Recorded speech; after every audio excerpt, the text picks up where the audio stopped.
నమస్తే ఫ్రెండ్స్, నేను మీ సుభాష్ని. Welcome back to our channel. ఈరోజు మనం మన ఇండియన్ డ్రాగన్ ఫ్రూట్ అయిన నాగజముడికాయ జ్యూస్ని ఎలా తయారు చేయాలో చూద్దాం. ఈ జ్యూస్ అచ్చం డ్రాగన్ ఫ్రూట్ జ్యూస్ లాగే చాలా రుచిగా ఉంటుంది. అలాగే ఈ వేసవిలో మన బాడీ డీహైడ్రేట్ కాకుండా కాపాడుతుంది. ఈ జ్యూస్ తయారు చేసుకోవడానికి మనం ముందుగా నాగజముడు ముక్క నుంచి కాయలు కోసి వాటిని ఒక బండ మీద వేసి బాగా రుద్దండి.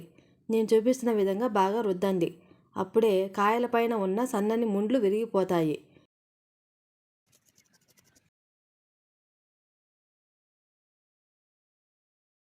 ఈ విధంగా ముళ్ళు లేకుండా చూసుకోండి, లేకపోతే అవి చాలా సింపుల్గా మన శరీరంలోకి గుచ్చుకుపోతాయి. ఇప్పుడు ఒక పిన్ని సూదిని తీసుకొని నేను చూపిస్తున్న విధంగా కొయ్యండి. అప్పుడే ఈ కాయకు ముందున్న అంగటి ముళ్ళుని ఈజీగా రిమూవ్ చేయొచ్చు. ఎటువంటి పరిస్థితుల్లో కూడా ఈ కాయను అలాగే తినకండి. అంగటి ముళ్ళు అనేది చాలా ప్రమాదకరం. ఈ ముళ్ళు గొంతులో చిక్కుకొని చాలా ఇబ్బంది కలిగిస్తుంది. అందుకే అంగటి ముళ్ళును జాగ్రత్తగా రిమూవ్ చేసుకోండి.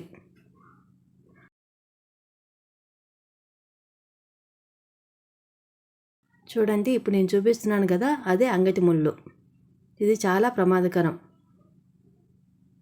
దీన్ని ఈ విధంగా జాగ్రత్తగా రిమూవ్ చేసుకోండి. ఇప్పుడు కాయ లోపలి గుజ్జును ఇలా ఒక బౌల్లోకి వేసుకోండి.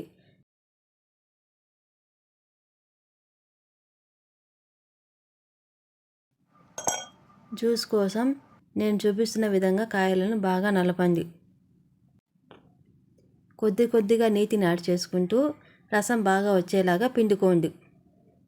ఇప్పుడు సర్వ్ చేసుకోవడానికి ఒక గ్లాసును తీసుకొని అందులో కొద్దిగా ఐస్ ముక్కలను వేసుకోండి. అలాగే మనం తీసుకున్న నాగదాయకాయల గుజ్జులను ఇందులో ఇలా ఈ విధంగా వడగట్టుకోండి. అందులో చక్కెరను, నిమ్మరసాన్ని యాడ్ చేయండి. షుగర్ పేషెంట్లు అయితే చక్కెర బదులుగా సాల్ట్ను, నిమ్మరసాన్ని యాడ్ చేసుకోండి. ఈ జ్యూస్లో ఎన్నో ఆరోగ్య ప్రయోజనాలు ఉన్నాయి.